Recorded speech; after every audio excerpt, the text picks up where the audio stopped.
मैं बोलता हूँ तो इल्ज़ाम है बगावत का। मैं बोलता हूँ तो इल्ज़ाम है बगावत का। मैं चुप रहूँ तो बड़ी बेबसी सी होती है। सलाम, नमस्ते, सत श्री अकाल। मैं हूँ आपके साथ हर्षिता मिश्रा और आप देख रहे हैं टाइम्स मेल। इस वक्त पूरे देश में गायों को लेकर बीजेपी और संघ पर बहुत बड़ा सवाल खड़ा हो रहा है। एक तरफ बीजेपी के राज्य में जमकर बीफ का कारोबार चल रहा है, तो वहीं गोवा के होटलों और रेस्टोरेंट में जमकर बीफ परोसा जा रहा है। वहीं दूसरी तरफ भाजपा अभी भी गाय के नाम पर दूसरे राज्यों में हंगामा करती रहती है। सरकार और सरकार के मंत्री टीवी पर गौ महिमा सुनाते हैं, कई संगठन गौरक्षा की बात करते हैं। वहीं दूसरी तरफ बीफ के मामले में कई राज्यों में गौहत्या करना एक कारोबार सा बन गया है। गाय के नाम पर भाजपा नेता रोजाना बाल्टी भर भर कर आंसू बहाते हैं, लेकिन पीठ पीछे मामला कुछ और ही होता है। लेकिन इस वक्त गुजरात में गौपालकों ने गजब का तांडव मचा रखा है। गुजरात के गौ सेवा करने वाले संगठनों ने गायों को सरकारी बजट नहीं मिलने से इतने नाराज चल रहे हैं कि उन्होंने बड़े बड़े सरकारी दफ्तरों में अपनी गायों को छोड़ दिया है, जिसके बाद कई इलाकों में गाय सड़क पर घूम रही हैं और सरकारी दफ्तरों में केवल गाय ही गाय नजर आ रही हैं। वहीं दूसरी तरफ विधानसभा चुनाव के नज़दीक आते देख भाजपा बहुत परेशान है, क्योंकि गुजरातियों के साथ जुड़ने का जो तरीका दिल्ली की आम आदमी पार्टी ने अपनाया हुआ है, उससे भाजपा के साथ साथ कांग्रेसियों की लंका में आग लगी हुई है। सबको इस बात का डर सता रहा है कि कहीं केजरीवाल ने गुजरात में पंजाब वाला कांड कर दिया तो पूरा भाजपा कांग्रेस की मिट्टी पलीत हो जाएगी।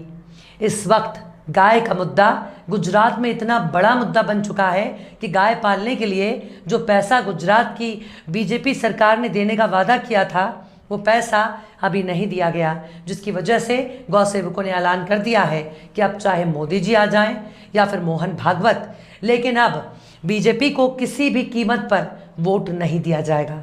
इन तमाम परेशानियों से इतर भाजपा राजस्थान में मुंगेरी लाल के हसीन सपने देख रही है। मतलब अपना बना बनाया सूबा बीजेपी से संभल नहीं रहा, लेकिन उन राज्यों में पैनी नजर बनाए हुए है जहां गैर भाजपाई पार्टियों की सरकार है। अभी हाल ही में बिहार से भाजपा का बोरिया बिस्तर उठ गया, लेकिन बीजेपी के बड़े बड़े चाणक्य और बड़े बड़े चुनावी पंडितों को पता भी नहीं चला कि कब उनकी सरकार गिर गई। कम से कम पंजाब के साथ तो ऐसा बिल्कुल भी नहीं होना चाहिए था, लेकिन पंजाब में केजरीवाल की पार्टी ने भाजपा और कांग्रेस को भिखारी बना दिया। अब गुजरात के सरकारी दफ्तरों में घुसी गायों को पता नहीं कितने लोगों को पीठ पर अपनी सींग से सिग्नेचर कर दिया होगा। कई भाजपा के नेताओं ने अपने घर की तरफ आने वाले रास्तों की निगरानी भी शुरू कर दी है, क्योंकि उनको डर है उनके घरों में गाय न घुस जाए। लेकिन कुल मिलाकर भाजपा वालों की शामत आई हुई है। बीजेपी के लोगों के पास इन गायों के लिए कोई फौरी इलाज नहीं है। इन गायों को देखकर सरकार के पसीने छूट रहे हैं, क्योंकि गायों के मुद्दों को ना तो आतंकवादी साजिश करार दिया जा सकता है और ना इसके पीछे पीएफआई का हाथ बताया जा सकता है। वहीं दूसरी तरफ गुजरात में केजरीवाल दलितों के घर खाना भी खा रहे हैं और हवाई जहाज से दिल्ली बुलाकर अपने घर पर खाना भी खिला रहे हैं। दिल्ली के सरकारी स्कूल और अस्पतालों को दिखाकर पूरे गुजरात को अपने शीशे में ढालने की कोशिश कर रहे हैं। इस वजह से गुजरातियों के मन बदलने का डर बीजेपी को रह रहकर सता रहा है। अगर गुजरात में बीजेपी की सत्ता स्वाहा हो गई तो फिर केजरीवाल की पार्टी उनके सीने पर बैठकर मूंग धरना शुरू कर देगी। लेकिन गायों के खुर और सींगों ने फिलहाल भाजपा को दिन में तारे दिखा दिए हैं। आखिर क्यों गायों ने कर दिया भाजपा के खिलाफ बगावत? आखिर क्यों गाय बन गई भाजपा की मुसीबत? आखिर क्यों बीजेपी सरकार ने गाय के नाम पर दिया धोखा? आखिर क्यों गुजरात हारने के डर से कांप रही है भाजपा? बताएंगे आपको और भी बहुत कुछ। लेकिन आप अगर हमारे चैनल पर नए हैं और पहली बार हमारी वीडियो को देख रहे हैं तो आप हमारे चैनल टाइम्स मेल को सब्सक्राइब कर लें, वीडियो को लाइक कर दें और नए वीडियो की नोटिफिकेशन पाने के लिए बेल आइकन का बटन भी प्रेस कर दें। इसके अलावा अगर टाइम्स मेल को आर्थिक सहयोग करना चाहते हैं तो वीडियो के नीचे दिलनुमा आकृति में नजर आने वाला थैंक्स बटन पर क्लिक करके आप हमारी मदद भी कर सकते हैं। लौटते हैं अब खबर की तरफ। भारतीय जनता पार्टी और संघ के बड़े बड़े नेता अक्सर गौ सेवा और गौरक्षा के नाम पर प्रवचन देते नजर आ जाएंगे, लेकिन मजाल नहीं जो पूर्वोत्तर के राज्यों में अपनी सरकारों को गौहत्या रोकने के लिए कह सके, जो गोवा में बीफ और गौहत्या पर प्रतिबंध लगा सके। लेकिन जब गाय पर बड़े बड़े भाषण देना होगा, आंसू बहाने की नौटंकी करने लगते हैं। अब गुजरात का ही उदाहरण ले लीजिए। गुजरात सरकार के जरिए आश्रय गृहों को चलाने के लिए आर्थिक मदद दिए जाने वाला था, लेकिन वित्तीय सहायता देने में नाकाम रहने पर गौपालकों सरकार के खिलाफ बगावत छेड़ दी। गाय आश्रय गृह के ट्रस्टियों ने गायों को सड़क पर छोड़ दिया। गुजरात में रजिस्टर्ड गौशालाओं के लिए धन जारी नहीं करने से गाय पालने वाले ट्रस्ट इतने नाराज हो गए हैं कि उन्होंने अपनी गायों को सरकारी दफ्तरों में छोड़ दे रहे हैं।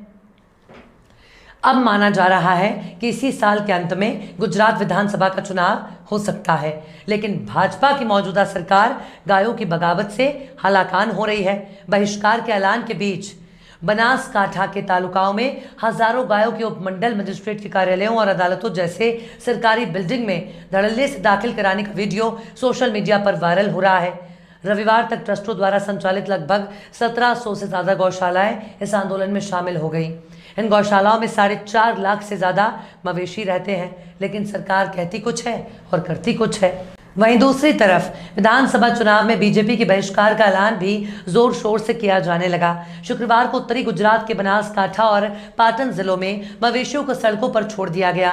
कच्छ में रविवार को शेल्टर चलाने वालों ने सरकार को चाबियां सौंपते हुए कहा कि वे आगामी चुनाव में बीजेपी को वोट नहीं देंगे। इंडियन एक्सप्रेस से बात करते हुए कुछ संगठनों ने कहा कि सोमवार से गुजरात के शेष सौराष्ट्र और मध्य जिलों में भी इसी तरह के आंदोलन देखे जाएंगे। उन्होंने ये भी दावा किया कि कई गायें अभी भी सड़कों पर और सरकारी परिसरों में हैं, कुछ वापस आ गई हैं। गुजरात गौ सेवा संघ ने दावा किया कि विरोध प्रदर्शनों पर 3 जिलों के लगभग 70 लोगों को कुछ वक्त के लिए हिरासत में लिया गया था। भाजपा नेताओं ने इस मामले का जल्द समाधान निकालने की बात कह रहे हैं ताकि इस आंदोलन की आग को दूसरे जिलों तक फैलने से रोका जा सके। कृषि, पशुपालन और गाय प्रजनन मंत्री राघव जी पटेल का कहना है कि सरकार विरोध और उसकी वजहों से परेशान है। उन्होंने कहा कि मुख्यमंत्री चाहते हैं कि इस मामले का जल्द समाधान हो। आश्रयों को धन जारी करने में देरी पर पटेल ने कहा कि हमने बजट में प्रावधान किया था और 1 अप्रैल से इसे लागू करने की भी ऐलान किया था, लेकिन प्रशासनिक अड़चनों की वजह से ऐसा नहीं किया जा सका। हालांकि 1-2 दिन में सकारात्मक समाधान निकल आएगा। अब आप मंत्री जी के इसी बयान से अंदाजा लगा सकते हैं, अप्रैल से ही इनका बजट इन्हीं के सरकारी दफ्तरों में अटका हुआ है। आखिर ऐसी क्या वजह से मंत्री जी 6 महीने बाद भी सिस्टम का रोना रो रहे हैं? जो काम 6 महीने में नहीं हो सका उसे तुरंत कैसे करेंगे? मंत्री को चाहिए था कि कम से कम कोई दमदार और अच्छे वाला बहाना बनाकर शक्ल दिखाते। उनके इस तरह के बयान किसे हजम होंगे? महज चंद महीने के बाद चुनाव नजर आ रहा है। ऐसे में भाजपा अपनी ही लेट लतीफ़ी से परेशान हो रही है। बीजेपी को थोड़ा ध्यान गुजरात पर देना चाहिए, जिस गुजरात को हिंदुत्व की प्रयोगशाला माना जाता है। अगर इन्हीं सब हरकतों की वजह से बीजेपी चुनाव हार गई तो फिर केजरीवाल की पार्टी पहले से और मजबूत हो जाएगी, जो संघ और बीजेपी के लिए बहुत मुश्किल पैदा कर सकती है। क्योंकि अगर बीजेपी गुजरात का चुनाव हार जाती है तो फिर प्रधानमंत्री की कुर्सी पर बैठना मोदी जी के लिए थोड़ा मुश्किल हो सकता है। बहरहाल चलते चलते आखिर में हबीब जालिब ने भी क्या खूब फरमाया है, और सब भूल गए हर्फ सदाकत लिखना, और सब भूल गए हर्फ सदाकत लिखना, रह गया काम हमारा ही बगावत लिखना। फिलहाल इस वीडियो में बस इतना ही। ये वीडियो आपको कैसा लगा कमेंट बॉक्स में ज़रूर बताइएगा। वीडियो पसंद आए तो लाइक करें। हमारे वीडियो को लिंक को फेसबुक, ट्विटर, व्हाट्सएप पर अपने रिश्तेदार, यार, दोस्तों को भी शेयर करें। और बेबाक, निष्पक्ष, स्वतंत्र पत्रकारिता को सपोर्ट करने के लिए थैंक्स बटन पर क्लिक करके आर्थिक सहयोग भी कर सकते हैं। और हाँ, हमारे चैनल टाइम्स मेल को ज़रूर सब्सक्राइब कर लें। फिर मिलता है किसी और वीडियो में एक नई खबर के साथ। हर्षिता मिश्रा को दीजिए इजाज़त। जय हिंद। तो देख लिया आपने हमारे इस वीडियो को। हमें उम्मीद है कि आपने हमारे वीडियो को लाइक किया होगा और दूसरों को भी शेयर किया होगा। अगर अभी तक आपने हमारे चैनल टाइम्स मेल को सब्सक्राइब नहीं किया है तो जल्दी से सब्सक्राइब कर दें और बेल आइकन भी प्रेस कर दें।